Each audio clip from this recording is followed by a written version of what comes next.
Máximo, eu gostaria de fazer uma pergunta também, eu acho que serve também uma dica, né, para todos os hoteleiros que estão nos ouvindo. Na verdade, eles acabam cometendo o equívoco, né? Às vezes não porque eles querem, mas às vezes por não ter esse conhecimento, né? A importância de ter dentro do custo o prolabore dele, né?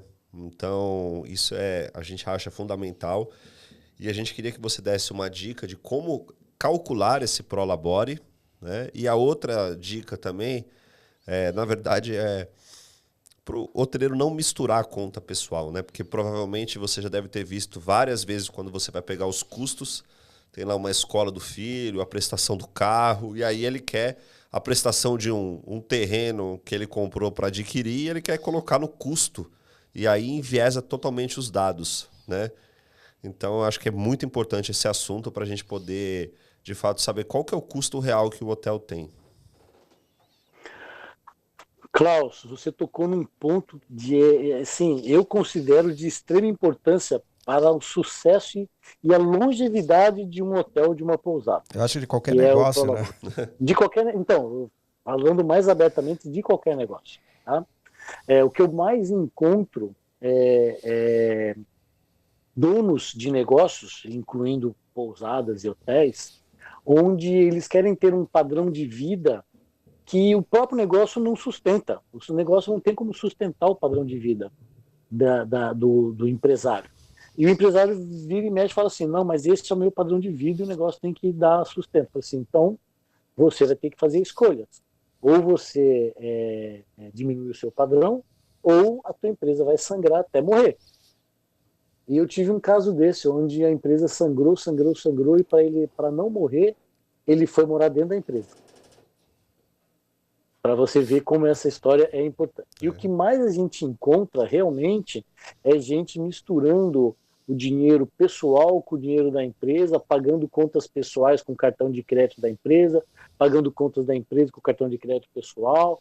Isso aí a gente chama até, tem um termo na consultoria chamado confusão patrimonial. Olha, muito bom, hein? Então, assim, a maioria das pessoas cometem essa confusão patrimonial.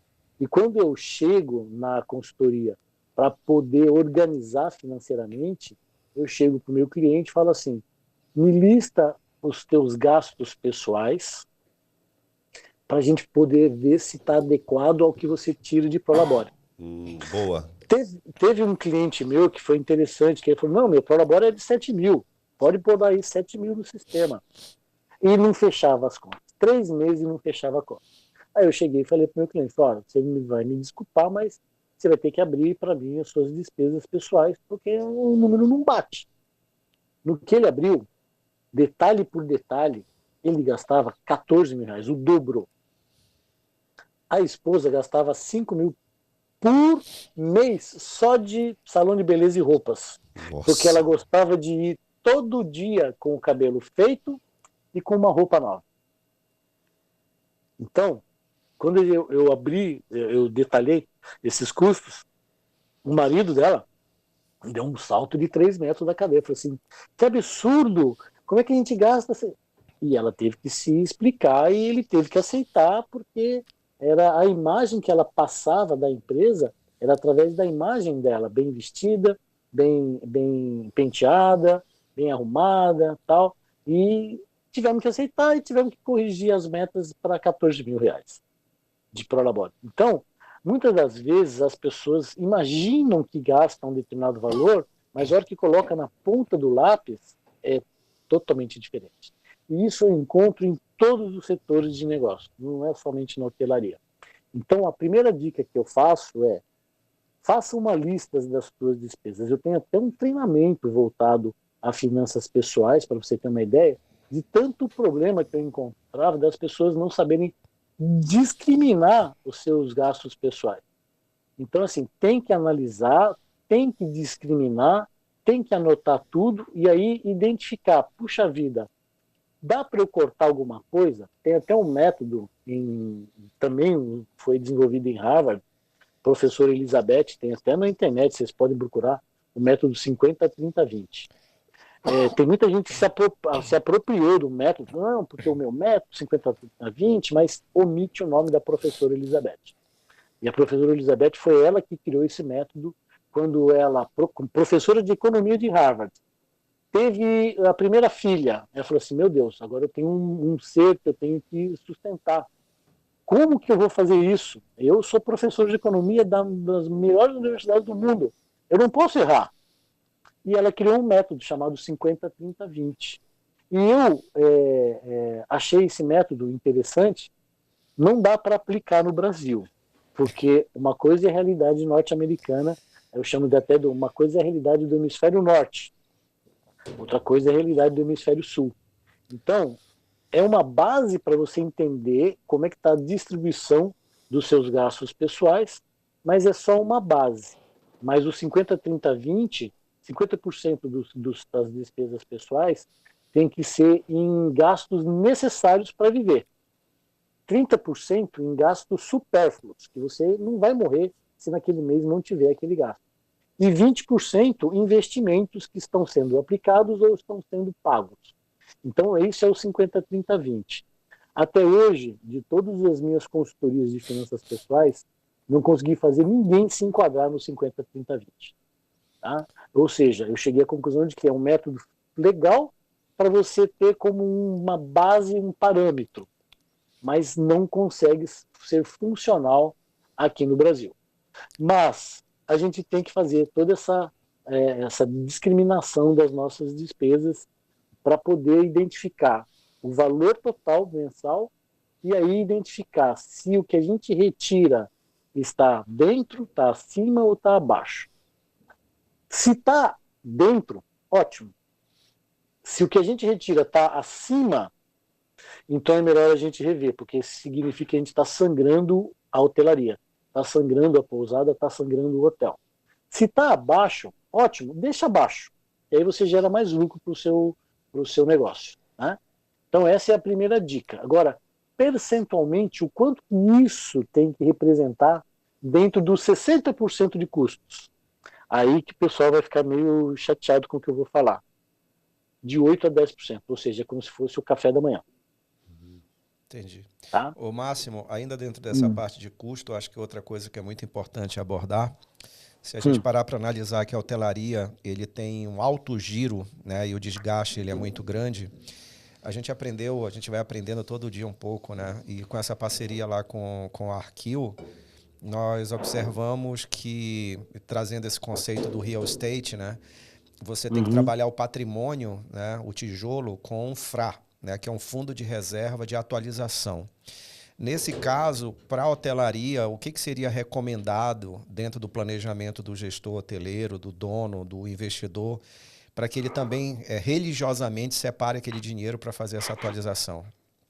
Bom, agora você tocou numa coisa interessante, que é um conceito que eu desenvolvi. Eu fiz muitos estudos em Harvard, eu fiz uma especialização em Harvard com o Robert Kaplan em BSC, ele foi meu professor, trouxe ele para o Brasil, e eu sempre fui um estudioso de postulados de mestrado de Harvard, que estão sempre disponíveis, e um desses postulados que eu estudei, que foi em 2015, falava sobre uma tese de mestrado de um dos alunos que queria colocar física quântica na administração de empresas. Conceitos de física quântica na administração de empresas. Mas ele não conseguiu, não foi aprovado o postulado, né? Mas eu peguei o postulado e desenvolvi ele melhor, melhorei algumas coisas, tirei outras coisas que realmente não funcionavam, e eu aplico hoje em todos os meus clientes o conceito de lucros quânticos. O que é o lucro quântico? Foi provado na física quântica de que uma partícula ela pode existir ao mesmo tempo em dois lugares diferentes. É como se houvesse dois Denis, dois Klaus, dois José Máximos, ou seja, por quê? Porque uma partícula ela pode, já foi provado na década de 70 por dois físicos indianos, que uma partícula, a mesma partícula, ela pode existir ao mesmo tempo em dois lugares diferentes. Então, eu apliquei este conceito na gestão de lucros. E é impressionante porque eu falo para o meu cliente, você está dando 50 mil de lucro nesse mês, mas se você não tem capital de giro, o lucro está entrando no giro. Então ele nunca vê o lucro. E isso acontece em vários negócios, inclusive na hotelaria. A pessoa fala assim, eu sei que eu estou tendo lucro, porque eu estou pagando minhas contas, mas eu não sei o quanto de lucro. Ou às vezes ele fala assim, o lucro nunca aparece. Geralmente quando essas pessoas falam o lucro nunca aparece, é porque elas não têm capital de giro. E aí o conceito do lucro quântico é exatamente fazer gerar esse capital de giro, para que ele seja o valor de reinvestimento no negócio e uma parte de dividendos para o sócio. Então, eu vou dar um exemplo para você prático de também um cliente nosso em comum, em Ubatuba, onde a gente construiu os lucros quânticos ao longo da última temporada e ele gerou ao todo um valor de R$400 mil em caixa. Maravilha. Tá? E depois ele usou isso daí para reinvestir na melhoria de alguns quartos que necessitava melhorar o banheiro. Sobrou um caixa, mas por segurança ele ainda pediu um Pronamp. E até hoje o Pronamp não foi usado. Por quê? Porque ele continua gerando os lucros quânticos. Qual é a regra dos lucros quânticos? Todo lucro que você gera, que às vezes não aparece porque está em recebíveis no cartão de crédito, qualquer outro valor que esteja a futuro, você, no setor de hotelaria, consegue gerar até 30% do lucro em dinheiro guardado. Então, se você tem 100 mil de lucro num determinado mês, você consegue guardar 30 mil. Mas não é tirar 30 mil de cara. Porque ele vai falar assim, pô, mas Márcio, como é que você quer que eu guarde 30 mil? Eu não tenho como pegar do meu... Porque 30 mil vai fazer falta no meu fluxo de caixa. Eu falei assim, eu concordo. Agora, pega 30 mil e divide por 30 dias. E vai guardando por dia. Eu falei, agora ficou mais fácil. R$1.000 não vai fazer falta para mim por dia. Eu falei assim, então, é isso que você vai fazer para juntar 30 mil. E acaba dando certo. Entendeu? Então, assim, todos os meus clientes, onde eu aplico este conceito, estão tendo capital de giro gerado no final do ano fiscal. Eles têm os dividendos, tiram o 13º ou 14º deles, proprietários, gestores, né? E continuam fazendo essa disciplina ao longo do ano todo. Agora, por que chama lucro quântico? Porque a história da partícula é que, às vezes, você acha, pô, estou fazendo lucro negativo, estou com déficit. Como que eu vou guardar dinheiro? Guarda, continua, diminui um pouquinho, mas continua guardando. E é onde as pessoas não acreditam que isso funciona. Mesmo sendo negativo, ela guarda dinheiro. É o conceito da partícula quântica que existe em dois lugares ao mesmo tempo. Então o dinheiro está no negativo, mas ele também pode existir no positivo. É só você tirar e guardar aquela parte do positivo. Sensacional. Bem, a gente já tive um único, só para finalizar, eu tive um único cliente que não acreditou nisso. Porque ele falava assim, pô, Márcio, eu estou sempre com boleto atrasado, saldo negativo na conta, você quer que eu guarde dinheiro ainda? Eu não consigo acreditar que isso funciona, eu não vou aplicar isso. Passado um ano, ele vira para mim e falou, pô, Márcio, é verdade, o seu conceito dá certo mesmo. Eu não gerei dinheiro, eu construí uma casa para mim no valor de R$150 mil. Então, assim, até quem não acreditou, mas acabou sem perceber fazendo a geração de lucros quânticos, não gerou dinheiro, gerou uma propriedade. Dá na mesma. Entendeu? Sensacional, Máximo. Bem, a gente já está aqui na nossa reta final. A gente tem aqui, a gente ficaria 3 horas, 4 horas tendo aula com você. Você vai ficar devendo para a gente uma visita aqui em São Paulo para vir aqui no estúdio, para a gente fazer uma outra rodada com outros temas. Eu quero agradecer bastante aí a aula que você deu hoje, a sua participação, a nossa parceria. Vou deixar aí as considerações finais aí para o Klaus e passar a palavra final para você. Eu queria finalizar com um tema que é polêmico, né, mas ele é de extrema importância, que é a diferença entre a diária média e a diária, na verdade, diária média mínima, né, e a diária mínima, né, porque o hoteleiro confunde muito o que é a diária média mínima da diária mínima, que seria, na verdade, o custo, né? Quando ele empata... Ponto de equilíbrio, diária de ponto de equilíbrio. Diária de ponto de equilíbrio, né? E a gente vê que eles olham muito para o vizinho e falam, o vizinho está com 400, eu vou aplicar 410 ou vou aplicar 390 que eu vou roubar do vizinho, né? Então eu queria que você explicasse um pouco essa diferença, né, para eles, para todo mundo que está ouvindo a gente, para que o hoteleiro possa entender que às vezes ele vai vender uma diária 200, ele vai vender a outra 400, e é necessário às vezes ele vender essa de 200 porque a demanda está reprimida, né? Então às vezes é mais fácil vender uma de 200 e outra de 400 do que às vezes duas de 300. Então eu queria que você explicasse isso, por favor. Eu vou fazer até uma analogia com relação a isso daí. Tá? Primeiramente, vamos explicar sobre diária mínima e diária de ponto de equilíbrio. A diária de ponto de equilíbrio é quando você tem o custo da habitação, que, como eu falei, 70% dos hotéis e pousadas não sabem, não tem. Mas quando você tem o custo da habitação e mais o café da manhã, pelo menos para pagar esses custos. Então você tem a diária de ponto de equilíbrio, que paga todos os custos da habitação e mais o café da manhã. Então eu chamo isso de diária de ponto de equilíbrio. Aí a gente pode aplicar a diária mínima baseado principalmente em sazonalidade.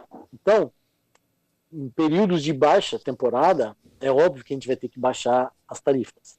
E aí, esse exemplo que você deu, às vezes a gente vai ter que vender uma diária de 200, eu vou fazer analogia a supermercado. Supermercados, determinadas famílias de produtos, eles não têm lucro. É apenas o que a gente chama de boi de piranha.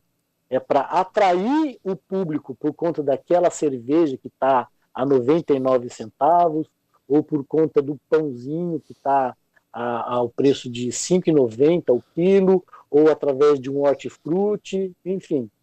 O supermercado utiliza este conceito de boi de piranha, que é para atrair a pessoa que vai comprar aquele produto, que o supermercado não está tendo lucro, mas ele vai comprar uma porção de outros produtos, que aqueles produtos que ele está comprando além tem lucro. A mesma coisa acontece na hotelaria. Quando você coloca um quarto a R$200 e a pessoa vai e compra aquele quarto, mas ele tem a oportunidade de olhar os outros quartos, e aí ele perceber assim, nossa, este quarto é um pouquinho mais caro, mas ele tem isso, ele tem uma banheira, ele tem maior espaço, ou seja, você atrai ele pelo preço mais baixo, mas mostra para ele todos os outros produtos que ele pode estar escolhendo.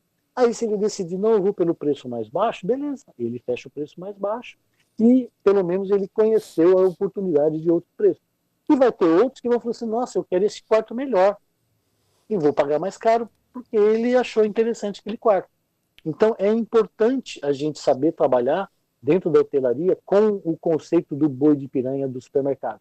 É botar aquela tarifa e às vezes o que acaba acontecendo? A pessoa entra e de repente fala assim, puxa, esse quarto já não está mais disponível, já acabou. Ah, mas tem esses outros um pouquinho mais caros. E aí ele acaba escolhendo e vendo os produtos mais caros.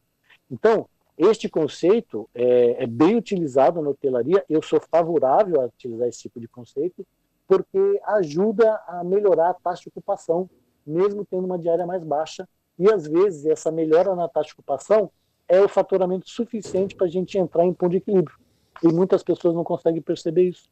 Por quê? Porque não tem os custos da habitação bem definidos, não sabem seus pontos de equilíbrio, não sabem quais são as suas tarifas mínimas ideais. E olha somente a diária individual, né? Sim. O que a gente sempre fala para o hoteleiro, você paga a conta de luz por pessoa, aí no hotel você paga a conta de luz geral no final do mês, né? Uhum. Então, por que você está olhando só para o individual? Ele não olha para ver quanto que vai ser o faturamento dele no final do mês, ou quanto está o faturamento, quanto está a diária média, é sempre o valor individual. Uhum. Exato. E uma das coisas que a gente faz, os clientes meus que têm de hotelaria o BSC, dentro do hotel management, a gente consegue simular diárias ideais com taxas de ocupação. Eu quero saber como é que seria se a minha taxa de ocupação, historicamente, em maio, por exemplo, é de 30%, como seriam as minhas tarifas de ponto de equilíbrio que eu poderia praticar para pelo menos pagar a conta com 30% de ocupação. Então você simula esses tipos de cenários. E se você não tem esse tipo de informação, não tem esse tipo de dado, você vai ficar às cegas, e aí é onde os empresários de hotéis, mas eu não aceito que a minha diária baixe tanto, porque o meu custo, porque eles não têm informação para tomar de decisão, para poder, vamos dizer assim, ser mais agressivo no mercado. E aí preferem fazer exatamente com o exemplo que vocês deram. Mas o meu concorrente aqui do lado está 400, eu vou botar 390. Infelizmente é a prática de mercado, né? Mas está aqui justamente para trazer uma visão contrária, para enriquecer e profissionalizar o mercado. Máximo, mais uma vez eu queria agradecer bastante. Eu vou deixar aqui agora para você. Quem está nos ouvindo, você consegue atender hotéis aí do Brasil inteiro, pequenos, médios ou grandes hotéis do Brasil inteiro? Como é que essa pessoa faz para falar com a IMTech System? Apesar da gente vai deixar as descrições aqui de contato, mas deixo com você aí para você passar os contatos, seu e-mail, seu site, seu telefone para as pessoas interessadas. Bom, então assim, eu agradeço essa oportunidade. E eu acredito que a gente vai ter que construir outras oportunidades, porque tem muito tema para falar. Vamos mesmo. Uma das coisas modernas que está sendo falada no mundo todo e no Brasil ainda não é a famosa hotelaria, Hotel 4.0, que é baseado na Revolução 4.0. Você passa a sua agenda quando você vier em São Paulo, com antecedência, que a gente já reserva o estúdio aqui para receber você para trazer esses temas. E aí seria um tema legal para a gente debater, o Hotel 4.0, porque o Brasil ainda não está falando nisso, e é uma coisa que a Europa já está falando, os Estados Unidos está falando, por conta que a gente está atrasado por conta do 5G, que mal está implantado ainda no Brasil. Só existe nas grandes cidades, né? Então, é um tema que eu gostaria de oferecer para os ouvintes da B2C no podcast, para que a gente pudesse marcar uma outra agenda para falar sobre hotelaria 4.0, que é o que vem por aí na hotelaria moderna. Maravilha. Tá? E os seus contatos? Agradeço, então, meu telefone particular, para quem quiser entrar em contato, é o DDD 12, é um celular 98104-9811. A melhor forma de me achar é via WhatsApp desse telefone. Por quê? Como você falou no começo, a minha agenda é um pouquinho lotada. Né? A gente sabe. Eu finalizando aqui, eu já vou começar meu próximo cliente, que é um cliente lá em Ubatuba, online. Então, não adianta ligar para mim. O melhor é mandar mensagem no WhatsApp, porque aí eu consigo responder. Maravilha. Porque se ligar, eu não consigo atender, porque eu posso estar numa reunião, numa consultoria ou num podcast, e aí eu não posso atender. Então, a melhor forma de me contactar, através desse número, o 12981049811, é usá-lo como WhatsApp. E aí é a melhor forma de acessar e a gente começar uma conversa para ajudar todos os que estão nos ouvindo aqui neste momento. Tá bom? Gratidão, Máximo. Muito bom. Klaus, considerações finais. Eu queria agradecer ao Máximo. Acho que toda vez que vem um convidado aqui, a gente aprende muito, né? E cada dia a gente está aprendendo mais aí com o Máximo. Cada dia uma novidade. Eu tenho certeza que o conteúdo foi muito rico para o hoteleiro ou para quem está nos ouvindo. Muito obrigado, Máximo, e até a próxima, viu? Muito obrigado, gente. Forte abraço para todos os ouvintes, e estarei sempre à disposição de vocês. Valeu, Máximo. Um grande abraço. Tchau, tchau. Abração. Tchau, tchau.